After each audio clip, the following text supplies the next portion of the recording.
పేదల తిరుపతి ఎప్పుడన్నా విన్నారా అండి? నేనైతే ఇది ఫస్ట్ టైమ్ అండి వినడము. హాయ్ అండి. అందరూ ఎలా ఉన్నారు? Welcome back to my channel. ఇది మహబూబ్‌నగర్ నుంచి 50 కిలోమీటర్స్ ఉంటుందంటండి. అంటే మాకు దగ్గరలో ఉంది కాబట్టి వెళ్ళామనమాట. నేను మా తోటికోడలు వాళ్ళ ఫ్యామిలీ కూడా వస్తున్నారనమాట. మేమైతే ఇక్కడి నుంచి వెళ్ళాము. వారి ఊరు నుంచి మేమైతే వనపర్తి నుంచి బయలుదేరామండి. వనపర్తి నుంచి ఆత్మకూరు వచ్చామనమాట. ఆత్మకూరు నుంచి నంబర్ ఆఫ్ ఆటోస్ ఉంటాయన్నారు గానీ మేము వెళ్ళిన రోజు లేవండి. ఎందుకంటే అక్కడ అమావాస్య రోజు విశేషంగా పూజలు జరుగుతాయంట. అందుకోసమని అమావాస్య రోజైతే నంబర్ ఆఫ్ ఆటోస్ గానీ, బసెస్ గానీ అవైలబుల్‌గా ఉంటాయంటండి.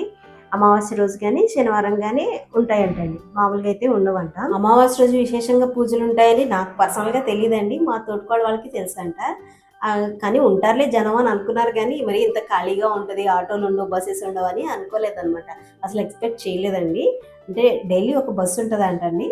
ఆ బస్‌కెళ్ళి వచ్చేస్తూ ఉంటారంట. ఇక సరే అని వచ్చాము. ఇంక బస్సయితే ఉందండి ఒకటి. కాపోతే ఆటోలు మాత్రం ఎవరు రానంటున్నారు లోపలికి. మళ్ళీ ఖాళీగా రావాలి అన్నట్టు మాట్లాడుతున్నారనమాట.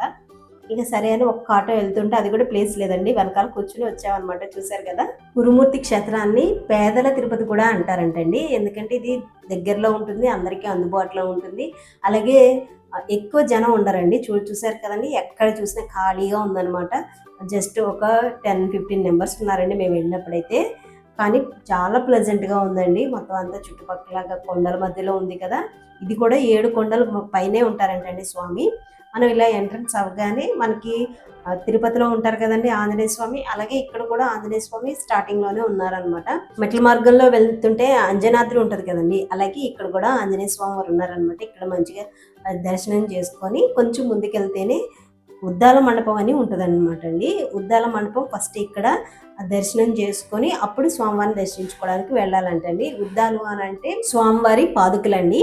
ఆ పాదుకలు ఎలా వచ్చినాయి అంటే ఒకసారి స్వామివారు, అమ్మవారు ఇలాగ ఈ క్షేత్రానికి వచ్చినప్పుడు కృష్ణా నది దాటుతున్నప్పుడు ఆ స్వామివారి స్పర్శకి కృష్ణమ్మ బయటకు వచ్చి స్వామివారి పాదాలు కందిపోతున్నాయి అని చెప్పేసి ఇలాగ ఉద్దాలు ఇచ్చారంటండి. ఉద్దాలు ఇచ్చారు కాబట్టి స్వామివారు సంతోషించి ఈ పేరు మీద మీకు ఉత్సవం జరుగుతుంది కృష్ణమ్మ గురించి చెప్తూ ఉంటారని చెప్పేసి చెప్పారంటండి. వరం ఇచ్చారంట. అందుకోసమని వాళ్ళు చెప్పులు కుట్టే వాళ్ళు ఏదో అంటారు కదండీ! వాళ్ళు ప్రతి సంవత్సరము దీపావళి అయిపోయిన తర్వాత కార్తీక మాసం వస్తది కదండీ! ఆ రోజున ఇవి స్వామివారి పాదాలు, అమ్మవారి పాదాలు 2 రెడీ చేసి అప్పుడు ఉత్సవం జరిపించి అప్పుడు మిగతా కార్యక్రమం అంతా చేస్తారంటండి. ఫస్ట్ అయితే ఉద్దాలకి పూజ చేసి ఊరేగింపుగా తీసుకొస్తారంటండి. అది కూడా చాలా బాగుంది. ఫస్ట్ అక్కడికెళ్ళి మనము వీపు మీద చర్పిస్తారనమాట అండి. అది ఉంది కదండీ ఉద్దమనం అంటే ఆ స్వామివారి పాదుకలనమాట. ఆ పాదులతో మనకి వీపు మీద చరుస్తారనమాట. చరిచిన తర్వాత అప్పుడు స్వామివారి దర్శనానికి వెళ్ళాలండి. మనకి వెళ్ళగానే మనకి తిరుమలలో మెట్లెక్కుతుంటే పాదాలు ఉంటాయి కదండీ! అలాగే ఇక్కడ కూడా స్వామివారి పాదాలు స్టార్టింగ్‌లోనే ఉన్నాయి. అలాగే మనకి ధ్వజస్తంభం కూడా ఉందండి. అక్కడ దర్శనం చేసుకొని లోపలికెళ్ళాము. అసలు జనం ఎవరు ఉండరేమో అని అనుకున్నాం గానండి బానే ఉన్నారనమాట. ఇక్కడ చిన్న పిల్లలు, పెద్దవాళ్ళు అందరూ కలిసి భజన చేస్తూ ఉన్నారండి. చాలా బావుందనమాట. ప్లెజెంట్‌గా ఉంది. అసలు ఎవ్వరు లేరేమో! ఎంత ప్రశాంతంగా ఉందోనండి. స్వామివారికి లోపల మనకి వీడియో అలౌ చేయరండి. పర్మిషన్ తీసుకుంటే అలౌ చేస్తారంట. మనకి పర్మిషన్ ఇవ్వరు కదండీ చిన్న చిన్న వాళ్ళకి. అందుకోసమని నేనైతే పర్మిషన్ తీసుకోలేదు. లోపల స్వామివారైతే మీసాలతోటి చాలా బాగున్నారండి. సేమ్ మనకి తిరుపతిలో వెంకటేశ్వర స్వామి ఎలా ఉంటారో అలాగే ఉన్నారండి. చిన్న విగ్రహము మీసాల స్వామి చాలా బాగున్నారు కురుమూర్తి గారు. కురుమూర్తి స్వామివారు. ఇంకా ఆ స్వామివారిని దర్శించుకుని ప్రసాదం ఇచ్చారండి. ఎంత బావుందోనండి. స్వామివారి ప్రసాదం కదా ఎంతైనా. ఆ ప్రసాదం తీసుకొని మళ్ళీ అమ్మవారి దర్శనానికి వెళ్ళాము. ఇక్కడ అమ్మవారి పేరు మహాలక్ష్మి అండ్ భూదేవి అమ్మవారండి. ఇక్కడ చూసారండి ఇలాగ మొత్తం అంతా ముడుపులు కట్టారనమాట. మొత్తం ఇక్కడ అన్ని ముడుపులేనండి. అవన్నీ ముడుపులు మంచిగా భలే అరేంజ్ చేశారే అనుకున్నాను. అలాగే దర్శనం చేసుకున్నామండి. అమ్మవారి లోపల కూడా పర్మిషన్ ఇవ్వలేదండి. ఆవిడ కూడా చాలా గుహలో చాలా చిన్న అమ్మవారండి. ఫేస్ అయితే క్లియర్‌గా కనిపించదు. పక్క నుంచి కనిపిస్తదండి. అక్కడ అయ్యగారిని అడిగాను వీడియో తీసుకొచ్చండి అంటే, "మీరు పర్మిషన్ తీసుకుంటే తీసుకోవచ్చండి" అని అన్నారు. ఇంక పర్మిషన్‌కి మళ్ళీ అమౌంట్ అది పే చేయాలి కదండీ! అందుకోసమని నేను తీసుకోలేదు. ఇక లోపల చిన్నగా చీకటిగా కనిపిస్తుంది కదండీ! అలా గుహలో లోపల ఉంటారనమాట. ఈ పక్కన భూదేవి అమ్మవారు కూడా ఉంటారండి. అక్కడ నమస్కారం చేసుకొని కొంతసేపు అక్కడ టైం స్పెండ్ చేసాము. చుట్టుపక్కల అయితేనండి చాలా ప్లెజెంట్గా ఉంది. ఎంత బాగుందో అని పిల్లల్ని అదిని తీసుకొని వస్తే చాలా బాగుంటుంది అనమాట. ఇటు చూసిన కొండలు, చెట్లు, చల్లని గాలి ఎంత బాగుందోనండి. మనకి సమ్మర్ వెకేషన్స్ కానీ ఒకసారి వచ్చి వెళ్తే చాలా బాగుంటుంది. దర్శనం చేసుకోండి, చాలా ప్లెజెంట్గా ఉంది, మనసు ప్రశాంతంగా ఉందండి. ఇంకా అక్కడ అమ్మవారిని దర్శించుకుని కిందకు వచ్చేసామండి. వచ్చేసిన తర్వాత ఇక్కడ స్వామివారికి హారతి ఇస్తున్నారు అనమాట అండి. పిల్లలు డాన్స్ చేస్తూ మంచిగా హారతి ఇస్తున్నారు. నాకు భలే హ్యాపీ అనిపించింది అనమాట. ఇప్పుడు చిన్నప్పుడు చేసేవాడిని అవన్నీ. ఇంకా నేనైతే ఇలాగ చేయించుకున్నాను, కానీ మా పాపను మా తమ్ముడు వాళ్ళు చేయించుకోలేదనమాట. వృద్ధాలకి దండం పెట్టుకోలేదనమాట. అందుకని మళ్ళీ వచ్చారు, వెనకాల వచ్చారనమాట. ఫస్ట్ వాళ్ళు వెళ్ళిపోయారు, ఎందుకంటే టెంపుల్ మూసేస్తారేమో, అప్పటికే 1:30 అలా అయినట్టుందండి. మూసేస్తారు, నైవేద్యం ఎక్కిన తర్వాత హారతి ఇచ్చి క్లోజ్ చేసేస్తారు అని చెప్పారనమాట. అందుకని ఫాస్ట్గా వాళ్ళు వెళ్ళిపోయారు. వాళ్ళకి తెలుసు కాబట్టి, నాకు తెలియదు కాబట్టి నేను ఫస్ట్ ఇక్కడికి వచ్చాను అనమాట. ఇంకా అక్కడ కూడా మొత్తం దర్శనం చేసుకుని ఇంకా కొంచెం ప్రసాదం తీసుకున్నామండి. ప్రసాదం కూడా చాలా బాగుందనమాట. ఇక్కడ మా అమ్మాయి ఇల్లు కడతానంటే కట్టమ్మా అని చెప్పేసి ఇచ్చానండి. ఇంకా బయటకు వచ్చేసాము. బయట ఇలాగా ఉందనమాట. నేను స్టార్టింగ్లో వీడియో తీయలేదు, అంటే మా పాప నా మీద అలిగి వెళ్ళిపోతూ ఉందనమాట. ఇంకా పాపని చూసుకుంటూ మా తమ్ముడు వాళ్ళ బాబు ఉన్నాడు కదండి, వాడికి కొత్త షర్ట్ వేశారు. బాగుంది నాన్న అని చెప్పాను. మా పాప డ్రెస్ బాగుందని చెప్పలేదంట, అందుకని అలిగి కూర్చుందనమాట. ఈ రోజైతే ఎవరు లేరు కానండి. అమావాస్యకి అయితే మొత్తం ఖాళీ ఉండదంట, ఎక్కడ ఖాళీ ఉండదంట అండి చెప్తున్నారనమాట. ఈ రోజు ఖాళీగానే ఉంటుందమ్మా.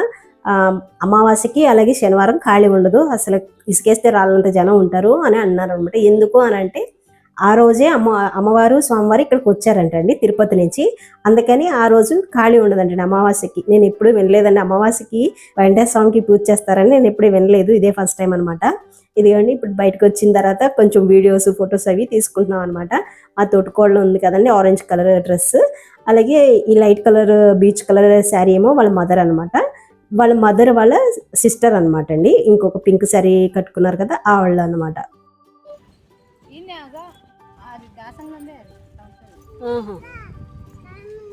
ఇట్లా వంట చేసి అట్లా పెడతారా?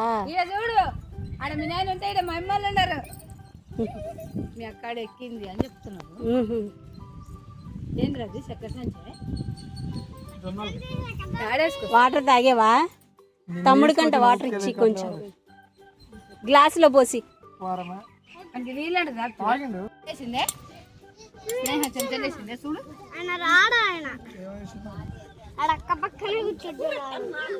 కూర్చొని చిత్రాన్నం పెట్టి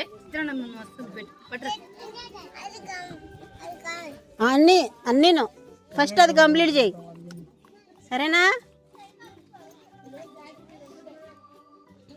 కలగూర తీసి పెట్టు. స్పూన్ ఉందిగా, ఆ స్పూన్తో చిన్నగా వస్తుంది చాలు. అమ్ములు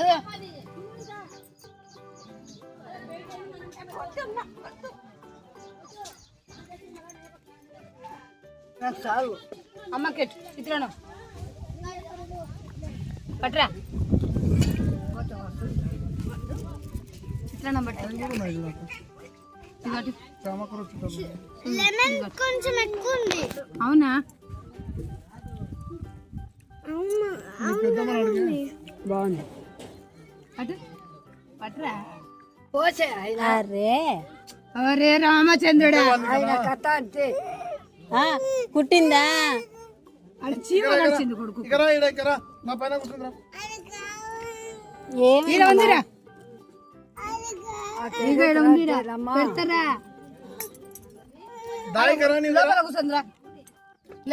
నాన్న దగ్గర కూర్చుందురా, నాన్న కడుకో.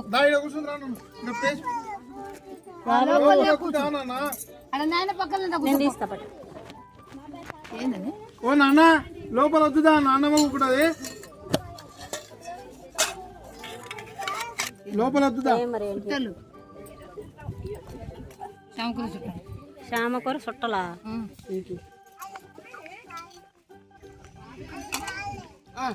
వద్దు వద్దు వద్దు, ఆమె తినదు, ఆమె అదొకటి తినడం ఎక్కువ. చట్నీ కలుపుడు వేరా. ఇక్కడ హోటల్స్ అవి ఏమి ఉండవంటండి, వాళ్ళకి తెలుసు అనమాట. అందుకనే పులిహార కొంచెం పెరుగు, కొంచెం చట్నీ అలా తీసుకొచ్చాను అనమాట. మా తమ్ముడు వాళ్ళ ఫ్యామిలీ ఏమో మొత్తం రైస్ ఐటమ్స్, కర్రీస్, చట్నీలు అన్నీ తీసుకొచ్చారనమాట. చాలా ఎక్కువ అయిపోయిందండి. మేము తినగా ఇంకా మంచిగా పంచిపెట్టాం కూడాను. ఇంకా ఎవ్రీ ఇయర్ వీళ్ళైతేనో ఎక్కడికొక టెంపుల్కి వెళ్ళి ఆ టెంపుల్ దర్శించుకుని ఇలాగా మంచిగా వండుకుని వెళ్ళి ఇలాగ తినేసి వస్తూ ఉంటారనమాట. అదైతే చాలా బాగా నచ్చిందండి నాకు. నాకైతే ఎంత హ్యాపీగా అనిపించిందో, చాలా హ్యాపీగా అనిపించింది. అలాగే పునర్దర్శనం ప్రాప్తిరస్తని దండం పెట్టుకోవాలండి ప్రతిసారి మనం టెంపుల్కి వెళ్ళినప్పుడు. అంటే మళ్ళీ వస్తాము అన్న అర్థం అనమాట అండి. మేము కూడా చిన్నప్పుడు చుట్టుపక్కల వాళ్ళు, అలాగే ఫ్రెండ్స్, ఫ్యామిలీ మెంబర్స్ అందరం కలిసి ఇలాగ ఏదైనా టెంపుల్కి వెళ్ళి అక్కడ మంచిగా భోజనాలు అవి చేసుకుని అక్కడే వండుకొని భోజనాలు అవి చేసుకుని వచ్చేవాళ్ళం అనమాట. అది బాగా గుర్తొచ్చింది.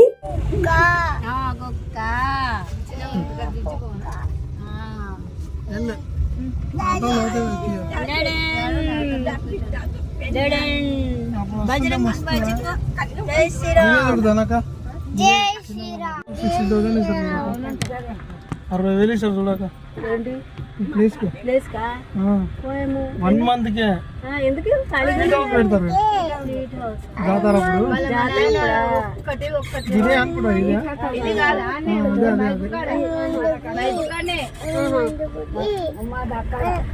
ఎంత 15 into 10 ఉంటుంది అంతే ఎక్కువ ఉండదు. బజరంగకి బాయ్ చెప్పండి. వనపర్తికి బస్సు ఉందాక మీరు ఎప్పుడైనా ఇలాగే ఎక్స్పీరియన్స్ చేశారండి? అంటే ఫ్రెండ్స్, ఫ్యామిలీ మెంబర్స్ అందరూ గ్యాదర్ అయ్యి మంచిగా ఒక టెంపుల్కి వెళ్ళి అక్కడ వండుకొని, లేకపోతే మన ఇంట్లోంచి తీసుకెళ్ళి ఫుడ్ మంచిగా షేర్ చేసుకొని తింటే చాలా హ్యాపీగా ఉంటుంది కదండి. అంటే బయట ప్రపంచంతో మర్చిపోయి ఒకరోజు మంచిగా హ్యాపీగా గడిపి రావచ్చు అనమాట. ఇక్కడికి హైదరాబాద్ నుంచి కానీ, మహబూబ్ నగర్, వనపర్తి చుట్టుపక్కల ఎక్కడి నుంచి అయినా కానీ వచ్చి ఒక రోజు టైం స్పెండ్ చేసి వెళ్ళిపోవచ్చు అనమాట అండి. 1 day టూర్ అనమాట అండి. అలాగే అస్సలు ట్రాఫిక్ ఉండదు అనమాట అండి. చాలా ప్రశాంతంగా ఉంటుంది, ప్లెజెంట్ గా కూడా ఉంటుంది. జై బోలో హనుమాన్ కి, జై బోలో హనుమాన్ కి, జై బోలో డ్రైవర్ సీట్ లో రామ లక్ష్మణ జానకి. తమ్ముడు వాళ్ళ బాబు అండి, ఎంత బాగా చెప్తున్నాడో కదా, అందుకని రికార్డ్ చేశాను అనమాట, గుర్తుగా ఉంటుందని. అలాగే ఇక్కడ కుండలు అవి చూపించాను కదండి, దాన్ని దాసంగా అంటారంటండి. అక్కడ పచ్చి పులుసు, పొంగలి అవన్నీ నైవేద్యం కింద ఇక్కడే కింద వండి స్వామివారికి సమర్పిస్తారంటండి. అది కూడా అమావాస్య రోజే. ఈ సమ్మర్ హాలిడేస్లో నేను 3 క్షేత్రాలు చూశానండి. నాకు చాలా హ్యాపీగా ఉంది. అసలు ఎక్కడికి వెళ్ళలేదు అని అనుకున్నాను అనమాట అండి. ఇంకా మన్నెంకొండ వెళ్ళాను, మనం షేర్ చేశాను కదండి. అలాగే ఇది కురుమూర్తి క్షేత్రము, అలాగే భద్రాచలం కూడా వెళ్ళొచ్చాం అనమాట అండి. నాకైతే చాలా హ్యాపీగా ఉంది. ఎందుకంటే ఎవరన్నా ఎక్కడికన్నా వెళ్దాము, ఇలా క్షేత్రాలకు వెళ్దాము అని పిలిస్తే ఆ స్వామివారి అనుగ్రహం వచ్చింది అని అనుకుంటారండి. నేను పర్సనల్గా నేను మనసులో అనుకుంటాను అనమాట. అయితే స్వామివారి అనుగ్రహం వచ్చింది, రమ్మని పిలుస్తున్నారు అని అనుకుంటాను అనమాట. ఇంకా అవకాశం ఉంటే కనుక వెళ్తానండి, లేకపోతే కనుక వెళ్ళలేను అనమాట. ఎందుకంటే నేను ఒకదాన్నే వెళ్ళాలి అంటే ఇది ఒక చాలా దూరం, అంటే నేను ప్రయాణం చేయలేను అనమాట అండి. భయం నాకు కొంచెం.